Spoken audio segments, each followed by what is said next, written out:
अस्सलाम वालेकुम। कैसे हैं आप सब लोग? उम्मीद करती हूँ कि सब बिल्कुल ठीक होंगे। आज हम बनाएंगे बहुत ही मज़ेदार करेले, और वो भी बग़ैर किसी कड़वाहट के। तो आप सबसे पहले मेरे चैनल को सब्सक्राइब कर लें, वीडियो को शेयर कर दें और लाइक कर दें ताकि हम रेसिपी में आगे बढ़ें। करेले जो हैं उनको मैंने खुरच लिया है, चम्मच की मदद से खुरच के उसकी मैंने स्किन को अलग कर लिया है और उस पर काफ़ी सारा नमक लगा के रख दिया है ताकि उसकी कड़वाहट निकल जाए।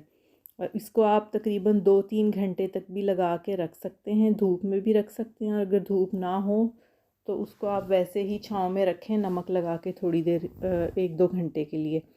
और यहाँ पे देखें करेले जो हैं, इसकी मैंने जो ऊपर वाली स्किन है अभी उसको शामिल नहीं किया। उसकी जो थिक स्किन है उसको मैंने काट के इसको ऑयल में फ्राई कर लिया है। और इसका कलर जब हल्का सा गोल्डन ब्राउन हो जाएगा तो मैंने इसकी ऊपर से चम्मच की मदद से उतारी हुई स्किन जो है वो ब्रेड क्रम्स की शक्ल में आ जाती है, उसको मैंने डाल दिया है करेलों के साथ ही। और अब इन दोनों को मैं यहाँ पे इकट्ठा फ्राई कर रही हूँ।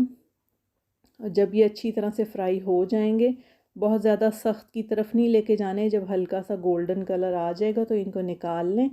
और करेले में हमेशा प्याज जो है वो बहुत ज़्यादा डाला हुआ ही अच्छा लगता है। और यहाँ पे मैंने 2-3 बड़े साइज़ के प्याज स्लाइसिस में काट के इनको फ्राई करने के लिए रख दिया है। और साथ में 3 से 4 अदद हरी मिर्चें मोटी कटी हुई डाल दी हैं। और साथ ही मैंने नमक, लाल मिर्च, हल्दी पाउडर और गरम मसाला, और साथ ही साथ मैंने सूखा धनिया मोटा पिसा हुआ 1 चम्मच भर के डाल दिया है। ये सारी चीज़ें आप हस्बे ज़ायक़ा डाल सकते हैं। और यहाँ पे मैंने 3 से 4 अदद टमाटर जो हैं उनको भी मोटा स्लाइसिस में काट के डाल दिया है।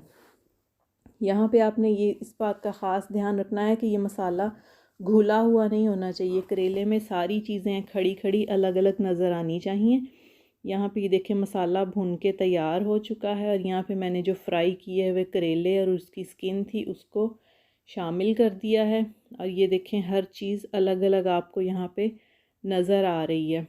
और करेले में मसाला जो है उसको अच्छी तरह मिक्स कर लें ताकि सारे स्पाइसेस जो हैं वो मिक्स हो जाएं करेले के अंदर।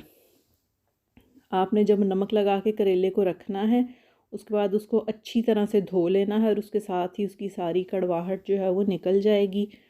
और यहाँ पे इस तरह जो करेले हैं वो बहुत ही मज़ेदार बनते हैं। आप इसको दही के साथ, रोटी के साथ दही भी इस्तेमाल करें और साथ करेले खाएं। अगर आप दही में चीनी भी शामिल करें तो बहुत ही ज़्यादा मज़ा देते हैं